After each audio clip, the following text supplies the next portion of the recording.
this is urgent, life or death. The police came flying up the town and nobody was in any real panic to get out of there. Nobody thought they were at any risk. And then everything changed.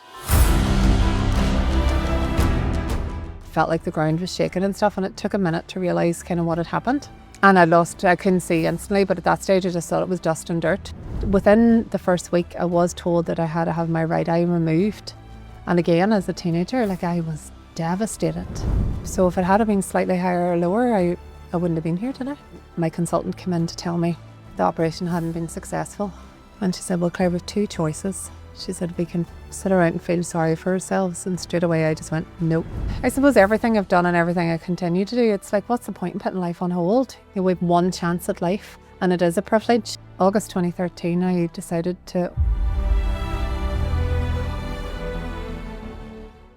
Series 11 of the Dig podcast. I can't believe Series 11. I didn't even know how to press record on that very first episode, but we are back for you, the listener. Real lives, real moments. That's what we need. We need real stories, things that people are going through in everyday life, brought straight to you, but with, most importantly, actionable advice. And that's what all our guests are going to bring to you in Series 11. This is real lives and real moments, so we are going to be covering sensitive topics, and I just want to give you a heads up about that. Today on the Dig podcast, I am speaking to Claire Bowes. Now, Claire is, some of you might know her, she's a founder and director of Omagh Music Academy, which has 200 students, maybe more when we're recording this podcast. But she's also mummy to 3 kids, aged 16, 13 and 10, and she's wife to Ryan. So a lot of you will resonate, a busy business owner and a mummy and a wife. She's an amazing lady and she's huge ambitions for her business, which we're going to hear about today. But she's also a survivor of the Omagh bomb. Many of us will remember, I know I do, where we were when the Omagh bomb went off on the 15th of August 1998. I was actually in the Gaeltacht and in Loughnure, and I remember just this little TV in the corner and hearing and seeing and feeling and all the things we all went through. But Claire was in Omagh on the day with her friends, and she was hit by a piece of shrapnel and has been blind since then. Mm-hmm. But her message is one of hope, and I know it's going to help so many people, and I am truly honoured to have her as a guest today. Welcome to the Dig podcast, Claire. And thank you for having me, Caroline. No, thank you for coming and for being so willing to share your journey and your story of business and life and work and family and all that goes with your life right now. But I suppose to give the listener some kind of insight into your journey so far, obviously it started from when you were born, but there was a dramatic incident obviously when you're in your teenage years. But do you want to take us back to, I suppose, what was Claire like prior to the Omagh bomb? Yeah, it's really hard to remember what Claire was like then, because it seems like a lifetime ago. I suppose I was just like any other typical teenager.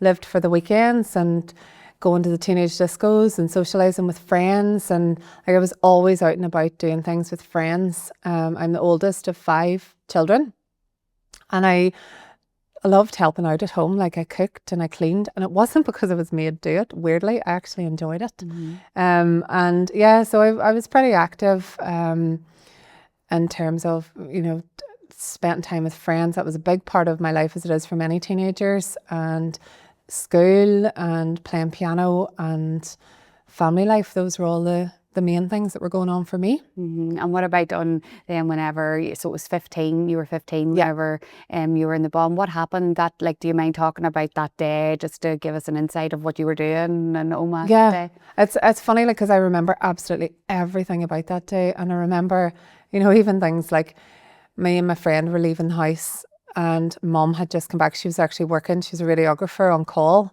in the county hospital that day. And she had just arrived home as we were leaving. And of course, typical teenagers with no coats or whatever. And Mummy was like, well, it gives rain. Take my good umbrella. Make sure you don't leave that good umbrella anywhere. I think we can all relate to mummies and their good umbrellas. And I also was taking me and my sister's school blazers to leave them in the dry cleaners. I was a wild warrior in my younger teens as well. And I remember distinctly seeing a sign in the dry cleaners saying, if you don't retain your ticket, you can't reclaim your garment.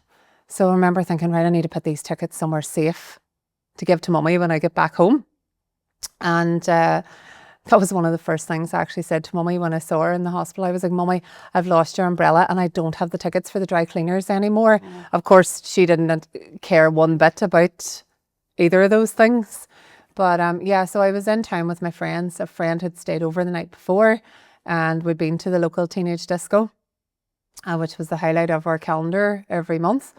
So we were all meeting up in town, all, our friends, and catching up on the crack and whatever from the night before. And then the police came flying up the town and nobody was in any real panic to get out of there. Now again, me in my worrying state was like, I'd rather be out of here, but I'm not going to let on that I don't want to be here, because nobody thought they were at any risk.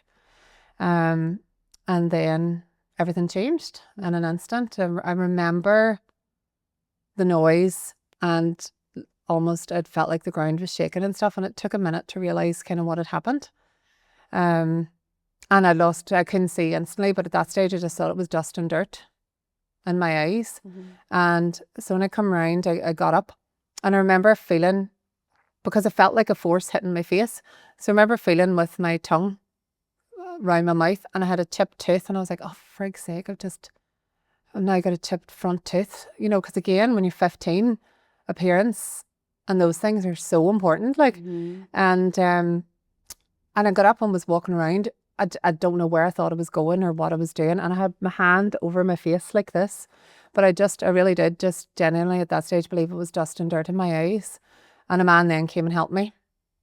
Didn't have a clue who he was. I thought he was in the army. And he actually because there was an old army bandage then was put over my face at the time. And then he accompanied me out to the hospital. And we were in the back of a van from a wholesalers in Omagh. It was just carnage. Where were your friends then? I lost them all. I didn't know where they were. I didn't know, and I couldn't see anybody, and it was just like panic mode. Now, in hindsight, I know my friends had all scampered as well, but it was like I was just so relieved. I didn't know for a long time they were all okay, but I was relieved that none of them were seriously injured. And it was just total shock as well, I suppose.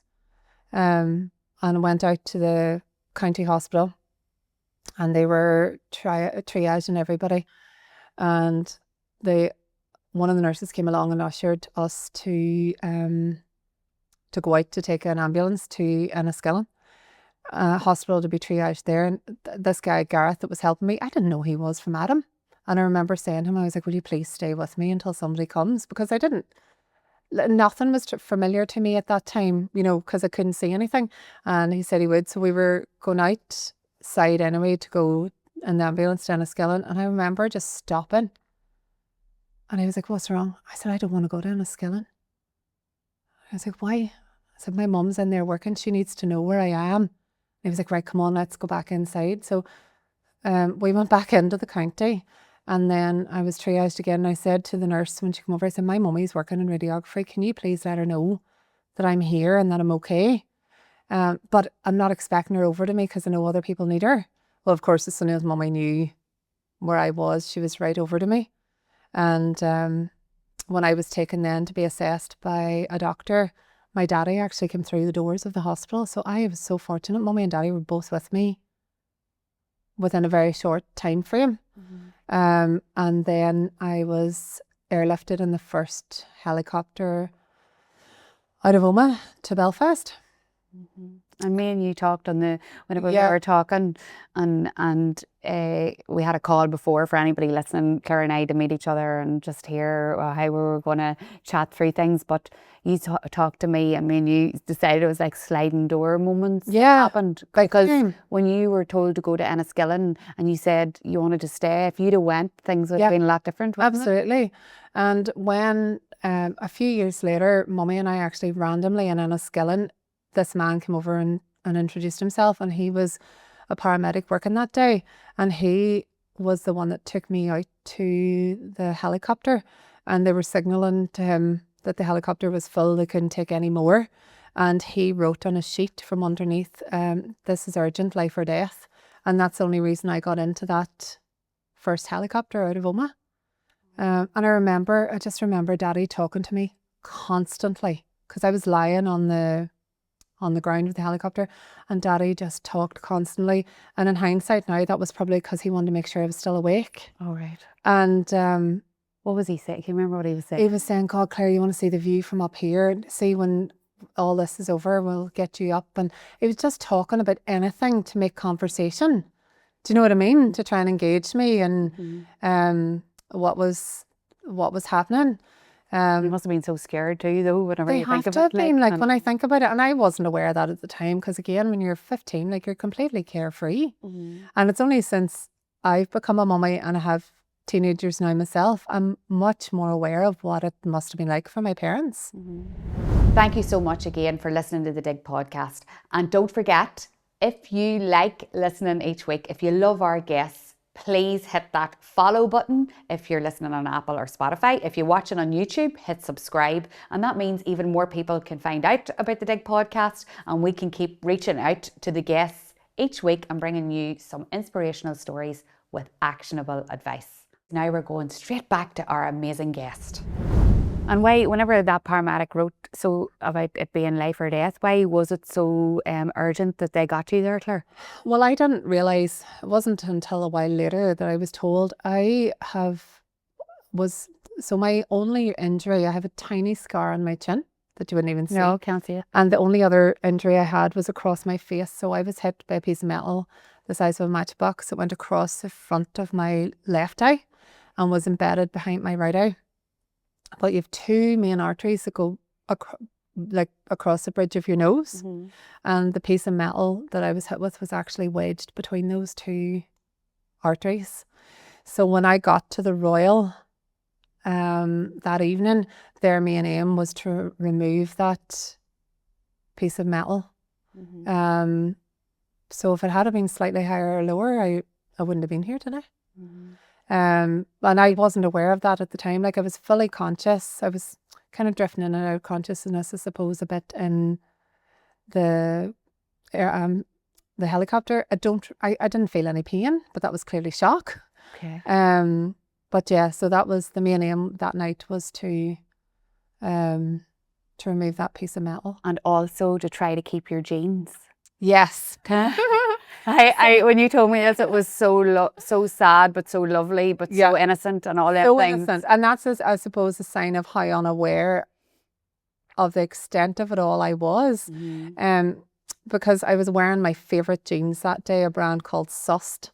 And when they were checking me in hospital, my jeans, this was in Omagh before I even left to go to Belfast, my jeans apparently were so covered in blood, they reckoned I had to have injuries on my legs or something. And so they wanted to cut my jeans off. And I remember lying, shaking my legs, going, my legs are fine, they're fine, you don't have to cut my jeans. And Mummy was going, Claire, please, we will buy you 20 pairs of such jeans when this is over. But it's funny that, you know, that was still, again, as a teenager, those are the things that matter. Yeah. You know, I was still oblivious to, I suppose, the change that had just happened and that was going to happen.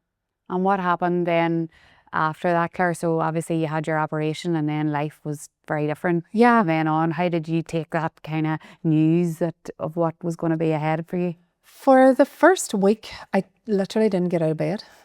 I had a commode brought into the room when I needed the toilet. I was like, and I had to have a person on either side of me to get out of bed. Like, I was so scared because I couldn't see anything. And I remember going for a walk down the corridor. The nurse had convinced me to go down the corridor to the bathroom about a week later, and I had her on one side of me and one of my best friends on the other side of me. And I walked so tentatively down that corridor to use the bathroom. And I remember then when I got back to the bed, I was like, right, I can do this. And that was, I suppose, the first time that I kind of was starting to try and adjust, because at that stage I still didn't know the extent of my injuries. I had, within the first week, I was told that I had to have my right eye removed. And again, as a teenager, like, I was devastated to know that I would be losing my right eye, because I thought, I'm going to look so weird. And who's going to be interested in anybody with a artificial eye, and all the things that you think matter. And at that stage, I was waiting on a further surgery to try and restore some sight in my left eye. So I got home for about 10 days and was trying to adjust as much as I could, but it was still it was very early days. Always had a lot of friends there. The house never stopped. And it was kind of getting used to finding my way around and things like that. And then went back in for that fourth surgery. It was the 12th of September when my consultant came in to tell me that morning that the operation hadn't been successful and I wouldn't see again. And when he left the room, I didn't know how to feel. I really didn't. And Mummy and I were both in the room. And she said, well, how do you feel about this? I said, I don't know. And she said, well, Claire, we have two choices. She said, we can sit around and feel sorry for ourselves. And straight away I just went, nope. And she said, well, then we don't really have a choice. We have to get on with it. And what a woman, eh? Yeah, I know. And because you talk to me about your mummy and daddy and how the approach they took and their attitude and their support of you really helped you excel, didn't it? I never once saw my parents get angry, or even the whole time I was in hospital, like Mummy stayed in the hospital with me. She slept on 2 chairs in my room because I didn't want to be left on my own. And Daddy was with me, and our family, like our extended family, rallied round because I was the oldest of 5. My youngest sister was 5 at the time. And they, so the other family looked after my 4 siblings so that Mummy and Daddy could be with me. And like I can't imagine what it was like for them. But they have always encouraged me, and they never stopped me from doing anything, and they never once would have said, do you think you're going to be able to do this because you're blind? Or, that was never the attitude in our house. It was always like, if you want to do it, we'll do what we can to help you. And that's helped you shape who you are today, obviously. Yeah. I say being a stubborn teenager as well on top of it, because I suppose if somebody told me you're not going to be able to do this or you're not, I was like adamant I was going to show them that I was. So even when I wanted to return to school, they suggested that I took a year out. I was going into 5th year, so in to do my GCSEs. So they suggested that I took a year out to kind of adjust to what had happened and everything else. And I was adamant that was not an option, because my sister was in the year below me at school, and there was not a hope I was going to be in my younger sister's year. And also had a really good friend group. I didn't want to leave them behind. I wanted to be with them. So I went back to school after Halloween. And did 6 GCSEs that year because I knew I needed 6 to get back into the A levels. And well, if I'm totally honest, when they said I could drop some straight away, I was like, I'm dropping science, because it was not a favourite of mine. But so in those classes where I would have had science and geography, there where I learned to touch type, and I learned Braille, and I learned to use a white cane. And also would have went for a lie down at times, because it was mentally exhausting trying to take everything in through listening now rather than reading it, or do you know what I mean, or visually seeing it. I learned to do everything in a completely different way, but I was determined that I was going to continue with, the stages of education that I should have been at, and make it all happen. And you sure did. But I did. What about, I'm sure there were challenges. Like I did read, I know Wayne, you didn't talk about it, but I did read in an interview that you did with a media group about, you talked about getting therapy during that time. How important was that? I'm just thinking of people listening that perhaps have had a diagnosis. Maybe it's not to do with their sight, but maybe it is. How important was that therapy, Claire, and how you cope? Huge. Yeah. And I suppose, again, part of me for a while was in denial. But I had to know the time was right for me, because I remember at the time, not long after it happened, not being sent, but it was like, right, I have counselling sessions or whatever. And I went to them, and I went to them religiously. But it obviously wasn't the right time for me. Whereas then about 2 years later, that was when I was finding things really, really tough. So I would have been about 17, 18. Yeah, I was doing my A levels actually. And I remember at that time having the conversation with mum and stuff and saying like, I really think I need to speak to somebody. And then I had CBT, which it was really what I needed at that time. But it was even then the admitting, because I remember sitting around the kitchen table with my friends one evening and even just admitting to them that that I was having it. Because I don't know why, but you sort of feel, sure, put on a brave face, and, I'm getting on grand. But it was important, and then it opens doors and opens conversations, because like these were some of my friends that were with me on the day. So then we started having conversations about how we all were, and things like that. So yeah, it's important to acknowledge when you need the help as well. And what is there anything you can share, a key thing that helped you be able to manage things a wee bit better? Was there anything, or was it holistic in the sessions, or was there anything that you took away from it that you were able to? The one thing that really hit it for me was that I remember at the time I didn't have that many sessions, but how they were done and how we discussed it, and that kind of, it was enough. Do you know what I mean? So it didn't have to be a long-term thing. It gave me exactly what I needed to rationalize. And it's easier to be more open with someone that you don't know. So you don't necessarily want to talk to your friends and your family about what's really going on. So maybe that's good advice for somebody listening, if they're struggling in any way with perhaps that maybe they do need to seek out, professionals in that area to help. And I know that's something that even because I worked, skipping the sort of the journey here a bit, but I worked in RNIB, the Royal National Institute of Blind People, for years then, and that's one thing I learned when I was working there to do with the role I did, is that you do grieve losing your sight. So especially for people losing their sight or losing a sense or something like that, it is a grieving process. So you do need to learn to accept, it's a journey, and it takes time. Yeah. And whenever you talked about like how important things are when you're a teenager, and then obviously a lot of us romance is a big thing when we're a teenager, and meeting someone, and you did meet your lovely husband very soon after the bomb, was I it right? actually met him before. Oh, you did? Oh, sorry, you were friends? No, or you knew we were from childhood, was it? Yeah, we were friends. We met when I was 14, nearly 15, but we didn't start going out then until I was 16. And so we didn't know each other, and then we started going out then, as I say, when I was 16. And it's funny because, as I say, those things that you think are so important, like somebody caring what you look like or whatever, and like it's funny now, like I have to remind Ryan sometimes that I'm blind.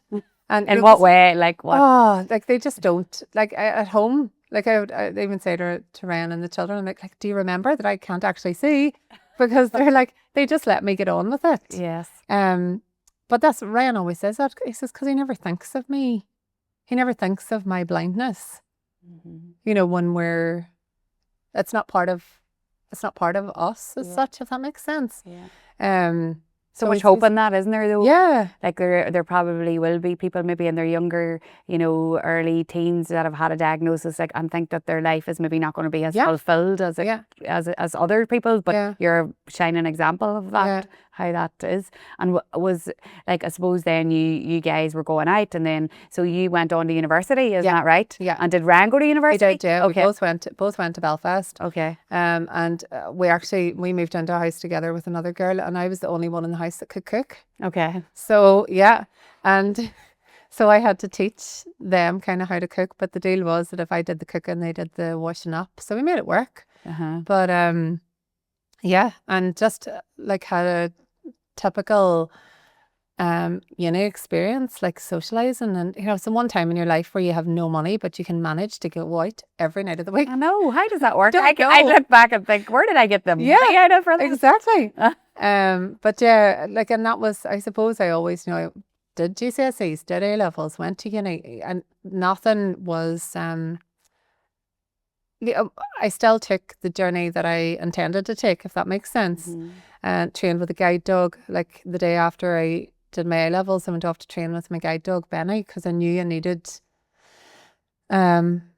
something else. Couldn't rely on my friends anymore. Like I had a classroom assistant in school to guide me around and stuff as well, but I wasn't going to have any of that at uni. So I went and trained with Benny, and like he gave me a total new lease of life. Like I remember the first time I walked down the Stranmillis Road with him on my own, and I was like, check me out. You know, I thought it was deadly. You know, because I was out on my own with my dog. What does that feel like, Claire? Like I can't even imagine. But I never ever thought I would do it. Never, because I used to be so scared, like I was scared to even be in the house on my own, if I'm totally honest with you, for years after. Never slept in a bed. I never slept in a room on my own, and wouldn't have stayed in the house on my own. And then all of a sudden, that was after I'd had the therapy and everything else as well, and went to uni, and then was out with a guide dog. So I just thought it was deadly. And excuse my ignorance about guide dogs, but is that the dog stays with you all the time? And Yes. it's like, and if you like you went, is there different dogs then? I mean, is there? Oh, where does it work? They take, so yeah, actually, I always said I wished I had walked slower when they were sort of doing the initial findings. So they would have come out, like, because I was tall, Benny was a big dog because they're matched to your height. And I went out with one of the trainers for a walk first of all. And so they kind of then, like, Benny was quite energetic because I walk fast. You know, they take all those things into account because I was still living at home, essentially. They wanted to make sure the dog was good around children, you know, because my siblings were still a good bit younger. So they take all that into account. And then he was trained for 18 months before I got him. So he's learning all his puppy training and learning how to be a guide dog. And then him and I were trained together. So like I had to know the route we were going as well. You know, so like I had to be aware of where I was all the time. And yes, Benny took me there, but I had to be aware of where we had to cross and where we had, you know, he couldn't just do it. But it was, yeah, he was amazing, and an amazing companion as well as just a guide dog, you know. How fascinating. Yeah. Like, I don't know anything about that. Like, you know, when you're not immersed in that world, I obviously know about, like, people have guide dogs that are blind, but, you know, needing it for, but to hear that, and then the companion bit as well. And do you still have a guide dog? No, we have a crazy cockapoo now as a pet. So do you not need one now, Claire? Well, when Benny was retiring, I was working in Belfast by that stage, and I'd been working for a couple of years, and I worked in the Royal Hospital in the eye clinic, and I felt so guilty because, like, he literally was lying at my feet all day, because I was sitting at a desk and, you know, I wasn't moving about much. And guide dogs come out every year to sort of assess how the dog's doing, if they're still working well, if everything's still going well. And at this stage, Benny was about 8.5, 9, and they retire when they're 10 max anyway, to give them sort of a bit of a life afterwards. And I remember having the conversation with the guide dog trainer, and, you know, saying about how I didn't really use him as much, but I didn't want to give him up. So that was part of the reason, like, we kept him as a pet. I think Ryan would have left with Benny if I had got another guide dog, if I'm totally honest. But it becomes part of the family. Yeah, big time. And so we kept Benny on as a pet. And that's the first time I actually started using my white cane on my own. So I'd have got a taxi to the Royal, got dropped off at the Falls Road entrance, and I knew my route from there to make my way to the eye clinic and back down on my own. And you know, it was enough to get me doing, to help me with what I needed to do. And I never in my life thought I would ever, the first time I ever used a white cane, I thought there's no way I'm ever going to be able to put my trust in this. So again, felt very smug when I was going out with my cane. Just taking a short break, guys, from our guest. We're going to be back really soon, but I want to let you know about our fabulous partner that we're partnering with for 10 full weeks, MCG Property Group. The home you have now could be everything you've ever wanted with the right transformation. Many properties hold incredible potential, and MCG Property Group is here to bring it to life. Whether it's a modern open plan space, an extension for an extra room, or a full renovation, MCG specialises in smart, Thoughtful solutions designed around you. From planning to the final finishing bespoke touches, they manage everything so you can enjoy the process without the stress. So if you've been thinking about upgrading your space, now is the time. With MCG Property Group, your dream home could be closer than you think. To find out more, visit the link in our show notes for MCG Property Group. Thank you for listening, guys. Now we're going straight back to our amazing guest.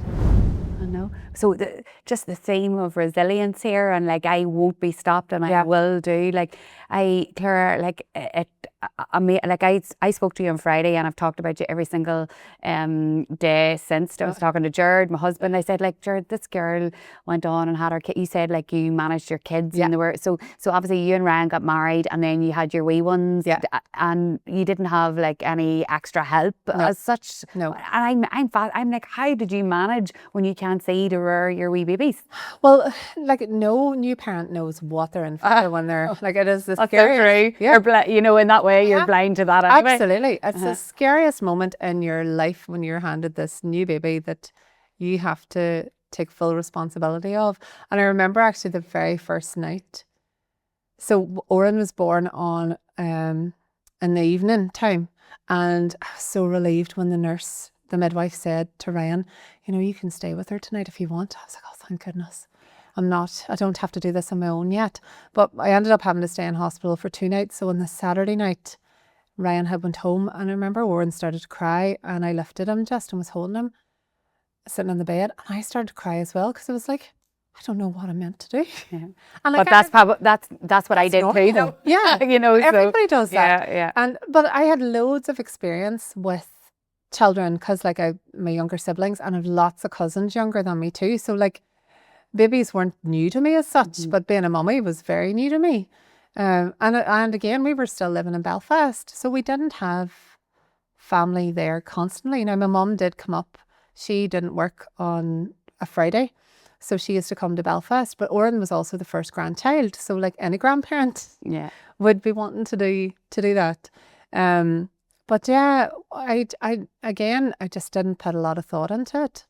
Like Ryan and I wanted a family, and we didn't think about how we make this work or what if or whatever. You know, we just found ways around it. And you know, Ryan went to work. I was on maternity leave. Oren and I were at home, and we just got on with it. And like I had a friend who was also on maternity leave at the same time. She lived kind of the Dungannon direction, so she would have come up the odd time with her son, and you know, would have caught up. And then I had my mum's cousin lived nearby, and she had a baby at the same time, and you know, you just find ways of making it work and to have company and stuff like that. But yeah, it was never something like even making bottles, you know, feeding them. Like I cooked all their food from scratch, and I'm not saying that because it's like, well, look at me, aren't I wonderful? That was just like, I thought that's what I needed to do, and I enjoyed cooking anyway. You know, I just loved doing all that stuff, so I found ways to make it work. Unreal, Claire. Like, you know, I'm thinking of different people and their situations, and they feel like they're not going to, and I said it at the start as well, live a fulfilled life. What a fulfilled life you're leading. And I know there probably are challenges, but how amazing for you to be telling this story and give other people so much hope, because you could have felt like life was never you were never going to do these things. Yeah. And I could have just taken that kind of pity party and said I can't and whatever. But no, I wasn't. I always do say, and I stand by it, that being a stubborn teenager, I think definitely stood by me. And just even, I suppose, my mindset from my family and having supportive friends and stuff around me too, and the fact that I knew how different things could have been. Like, I am privileged to still be here, so it's up to me to make the most of what I've got, because that's one thing I always say too is, you know, we've one life. It's up to us to choose how we live it. You know, so if there's anybody listening, Claire, that's struggling and feels like that, what is that the message that you would say to them, like that they can achieve their dreams? And and it's okay too to have those days. Like you know, again at the weekend there, like I just wasn't in great form, and it's okay to be like that. It's okay to acknowledge that. But then equally, it's up to me to pull myself together and give myself a shake and change things, you know. So I did on Saturday. You know, it was like, right, catch yourself on here, Claire. You know, acknowledge that that's okay. You know, it's not like I do get upset. I do get frustrated and angry at not being able to do things sometimes, or if I walk into something, or do you know what I mean? Fall over the dishwasher. Exactly. You told me you did. Yeah, I did which that. is horrendous. Yeah, but on the legs. Oh my God. but again, it could have been worse. So again, how, you know, it's totally fine to get annoyed about that, but then it's just how we pick ourselves up and get on with it. And it's not always the easiest thing to do, you know, and I know that. Talk about the amazing music academy, Omagh Music Academy. Was this always your dream, or is this something that has just happened, or what? Did you always want to do this? What is it? I always wanted to do something in music. Well, actually, when I was younger, I thought I wanted to be a music therapist. And at that stage, you had to be 25 to do your music therapy qualification because you had more life experience at that stage. So I graduated from university at 21 and was like, oh, I'll just work for the next 4 years and then I'll go off and do my music therapy. But that was probably actually the time where I realized that no, it's not actually that easy to get a job when you're blind. And when I think back now, I had a couple of interviews where I was actually asked, and now like there's no way they would get away with asking questions about how I would do things. Do you know what I mean? With equality and all that now. But anyway, it all worked in my favor at the same time, because my piano teacher actually told me about a 1-day course that was happening in RNIB with a music specialist for children with vision impairment and complex needs. So I went along to that because again, I was like, right, well, this is going to help when I apply for music therapy. And anyway, I ended up then volunteering in RNIB with a music project to get a bit of experience, and then got a job doing something else in RNIB, an eye care liaison officer based in the eye clinics, and I loved it. There's a long-winded version of Omagh Music Academy, but anyway, this was all part of the story. So I did, and I did the job. I was an eye care liaison officer for 7 years and decided that no, I wasn't going to pursue music therapy anymore, because by the time I was 25, I was married, and then I was expecting Oren, and so I was just like, no, I'm quite content with my life the way it is, happy doing what I'm doing.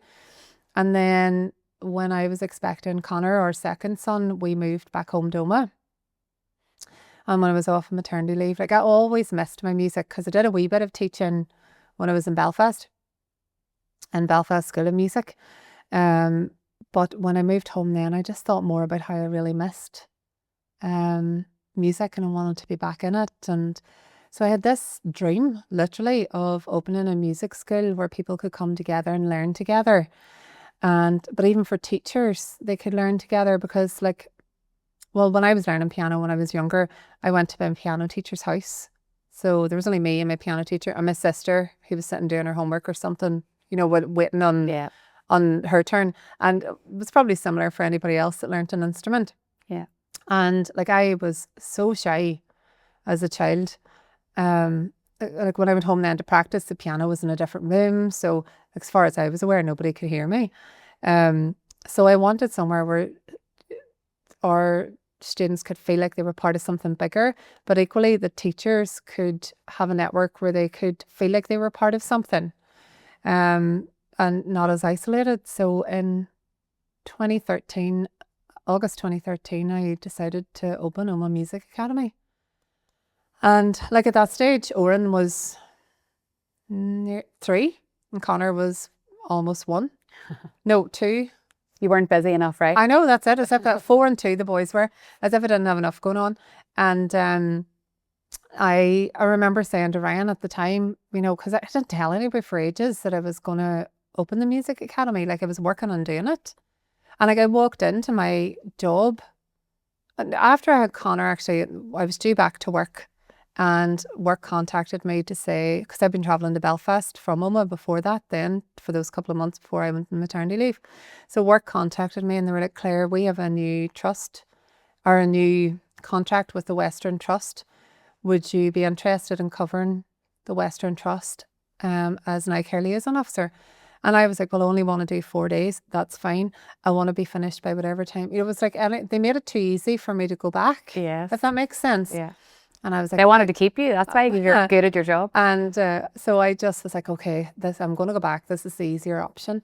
And it was one morning then, because Ryan travelled to work in Belfast. So he was away from like 7 o'clock in the morning. So I was getting the 2 boys up and out.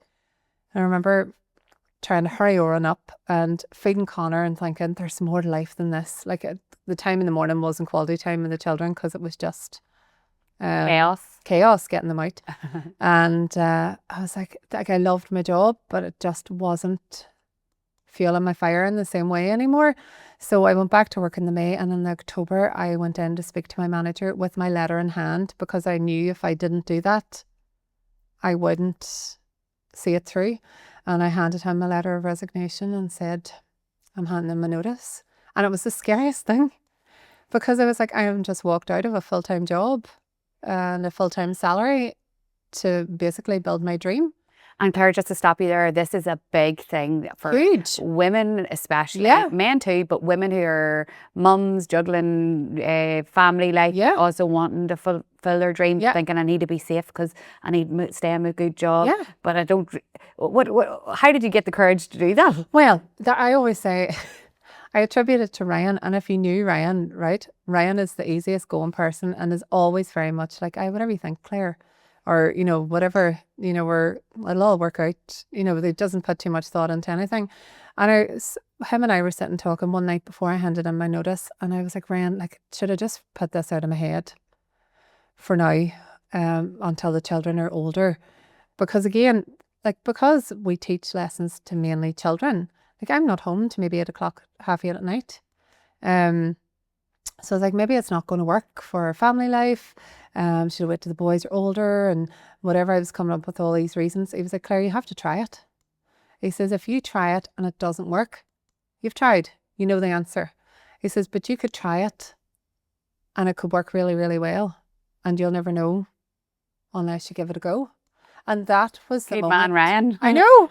And sometimes you need that encouragement though, don't you? That's I needed that from him, because it was nearly like a light bulb moment where I was like, you're right, I actually do. I've nothing to lose.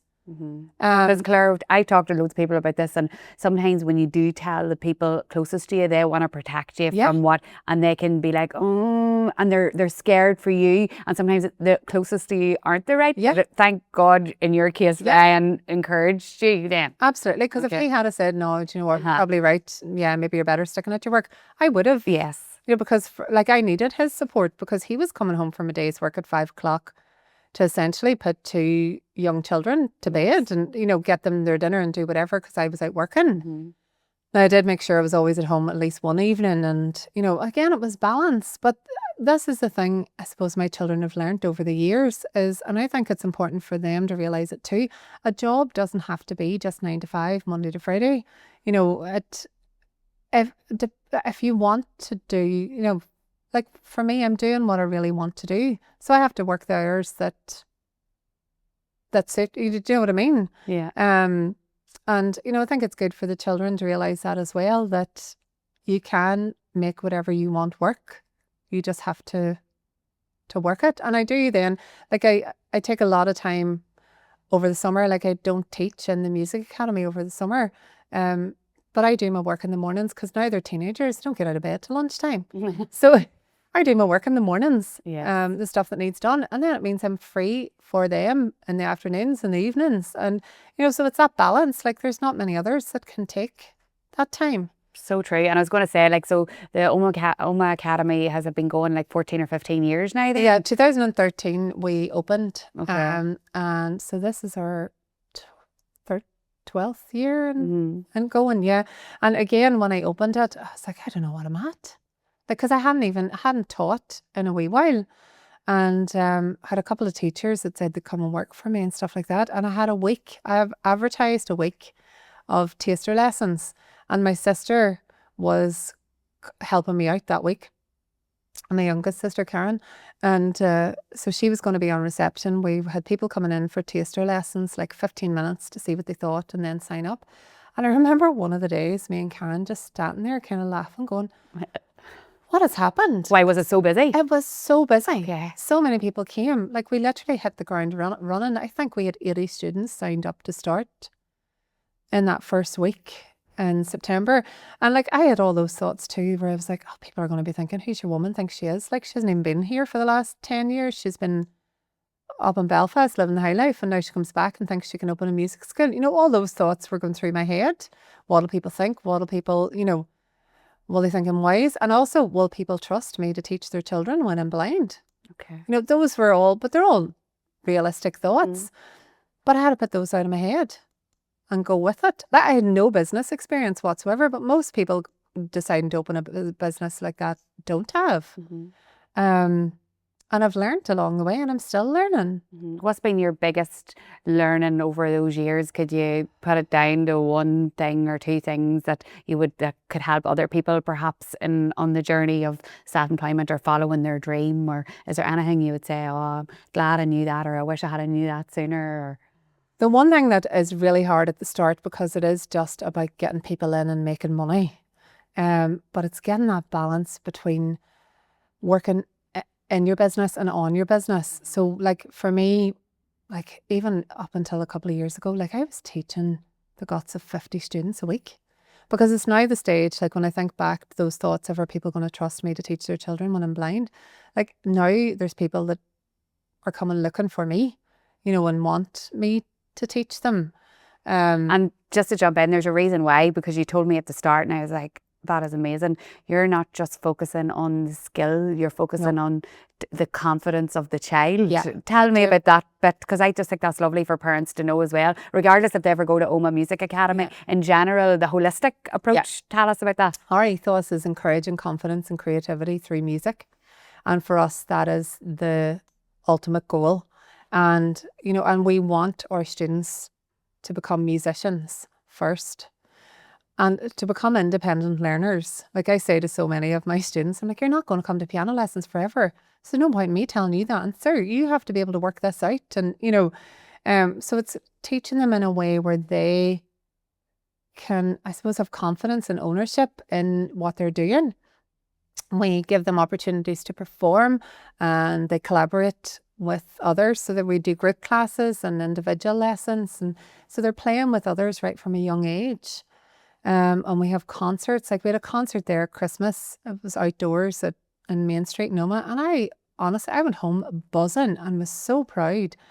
Like from our youngest students right up, like we had so many, the concert actually lasted about 2.5 hours, because we had so many of our students that wanted to perform. And like, I actually don't care what they play. It's the fact that they're getting up there to play something. Like they've far more courage than I did at their age. And that's one of the main reasons too why I wanted to have this facility where people could come together and learn.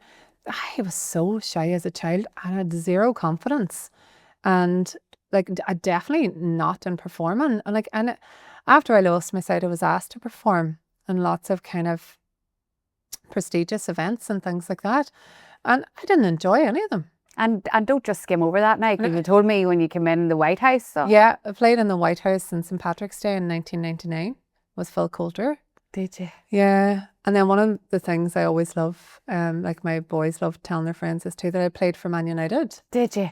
Yeah. Tell us this now, because my boys are going to want to hear about it. Well, I always say, I would say to people, you know, I played for Man United. And they're like, any connections there, you know, because we're trying to get don't even talk. podcasts set up with sports people. My own, well, I have a huge Man United supporter at home too. And So but what happened there? it was when they came to, so the Man United, Liverpool and Chelsea all came to Omagh to play Omagh Town as fundraisers. Did they? The year after the bomb, yeah. Okay. And then they all had a gala dinner in the Silver Birches in Omagh. Did they? I've got shivered. I did not know that. And I was asked to play piano. Right. I was a huge Man United fan, to be honest, when in the 90s and stuff. Was that like Beckham and all was there, was it? He wasn't there. Yeah, Come on, but Claire. I know. But Ryan was there with me, and Okay, Ryan okay. had went to the toilet at one stage, and he came back. This is his kind of claim to fame, and he's like, Roy Keane was sitting in my seat talking to Claire. And you wouldn't ask Roy to move? No, I'll give you some answer. He just stood there. But yeah, so that'd be one of my. So I was asked to play the piano at that gala dinner, and so that's one of my things. You know, when you're given those tells the truth and a lie. And I would say I played for Man United. And people are going, you never played for Man United. I'm like, I did play for them. And then I say I played the piano. So Oh, yeah. Oh, right. Yes, very good. But yeah, and did you feel, so were you like not as confident as you would be now if you're no going to confidence doing it. So you want to help other kids that might have opportunities. Yeah. And even now, like when we have our concerts and stuff, I play in front or play with the children. We do duets and stuff. Yeah. I play during lessons. I have to show them, like, there's no point in me telling them to get confident, whatever, if they're not going to see others doing it, or if I'm not going to do it. So that's a huge part of what we do, is encourage them to become confident. And it helps in other ways too. It doesn't just help in their instruments. It helps their confidence in general. But it's lovely even too to see the friendships forming. Like we're based in Campsie in Omagh, so all the schools can walk to us, all the secondary schools. And, we're pretty accessible.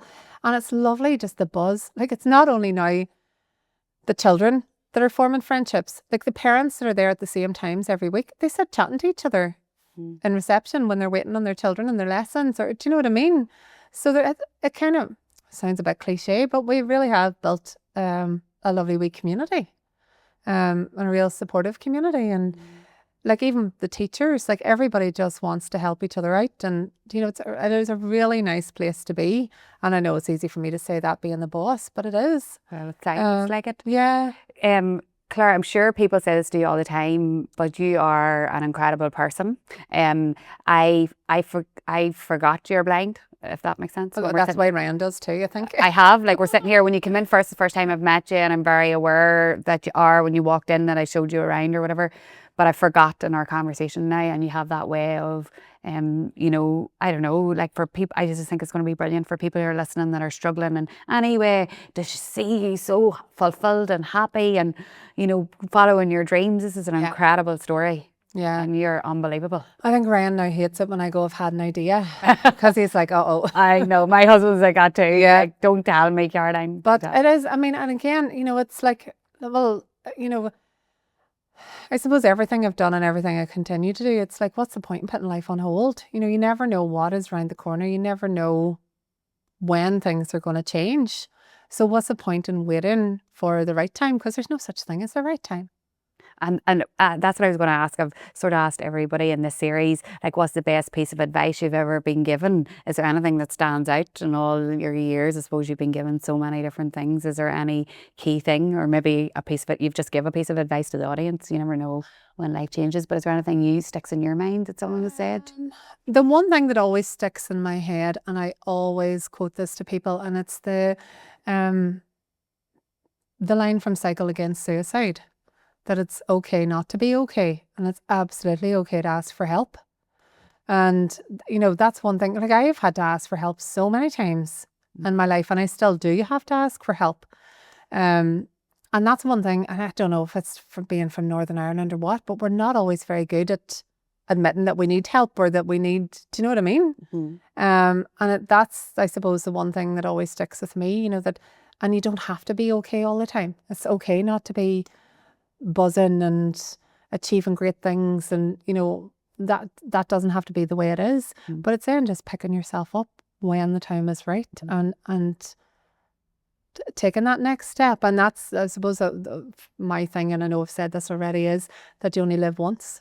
We have one chance at life, and it is a privilege, and we never know when that's going to change. So it's up to us to make the most of it. We can't rely on anybody else for that. I know, and you are. What is the future now? I'm afraid I'd be like Ryan here. I'm afraid to hear, but what are you doing next? What are you working on, and what's the future look like for you and the academy? Do you think that far ahead, or what's your dreams? I can't answer what my dreams are, but I have just started in October a PhD. What? And Claire. So that's, yeah. But in what? Well, again, I'm looking at, so I did a master's in music psychology just a couple of years ago. And as part of that, we were looking at performance anxiety, which I suffer from hugely. And so we had to write an assignment based on like how performance anxiety has impacted us. And it was nearly like a light bulb moment for me, that I realized, again, denial, teenager and all the rest. When I went back to piano lessons after losing my sight, like that was the main thing for me. I wanted to make sure I could still play piano. And I had a keyboard brought to the hospital a week after the bomb to see if I could still find my way around it. And I was so relieved I could. So I went back to piano, and I actually got a scholarship to study with an absolutely wonderful lady called Maeve Smith from Dublin. She was specialised in teaching people with vision impairment. So I had my lessons with her, and I, on reflection now, realised that I had to learn to play everything from memory. I couldn't read sheet music anymore. So I had to memorise everything. And literally 2 years ago, I realised that all my performance anxiety came from the fact that I wasn't memorising music effectively, so didn't feel confident. I was afraid of forgetting what I was going to play. And it happened to me twice in performances where I just took a complete mind blank and couldn't go on. So anyway, did my dissertation and my master's on that, on how musicians with vision impairment memorise, and researched that, where I interviewed adults with vision impairment, and basically came to the conclusions that nobody really remembers being taught memorization techniques. They just found a way that worked and have stuck with it over the years. So now I'm doing a PhD in how effective memorization strategies can influence children with vision impairment when they're learning piano. So if they're introduced to effective memorization strategies from the start, can that increase their confidence for learning? So I'm still in very early days, but I'm excited to do that research. And equally, I probably would never have looked into that had I not lost my sight. Yeah. Because it wouldn't have related to me. So it's kind of almost gone full circle in that way, that, you know, it's now, and I have an amazing supervisor who's an expert in the field of vision impairment and music. And so yeah, that's the next 3 years are going to be pretty much taken up with that, while running Omagh Music Academy and doing that as well. And so rearing those teenagers. And rearing them, yeah, if I get through that. And that's, yeah, so that's a lot, but yeah, that's all very... But again, yeah, if I had waited till the children were older to do it, timing mightn't have been right. The opportunities mightn't have came my way to do this PhD where I'm doing it. So I just had to make the most of the opportunity and go with it and see how it goes. Well, I can't wait to hear where that goes. Like, that's going to help so many people as well, because what you learn is going to actually, you're going to be able to help people who are perhaps struggling too. That's my intention. Where can people follow along now? So we're going to put in the show notes, and we're also going to link the National Institute of the Blind, or what? Right, National Institute of the Blind. Yeah, we'll link those in the show notes for people who want support or perhaps dealing with the diagnosis and perhaps looking some support. Is that the right place to link there? Yeah. If there's anywhere else, you can let us know and we can put those into the show notes. Yeah. But also, how can people follow the crack, the journey, the music with Claire? Is there social handles, website, what? Well, yeah, Omagh Music Academy is on Facebook and on Instagram. Okay. And then you can follow me, Claire Bowes, or connect with me on LinkedIn, just under Claire Bowes. Yeah. And we'll link all those in the show notes too. And maybe you'll come back. And the next time you get asked to like a big fancy place to go, like we could, you know, don't forget about your friends.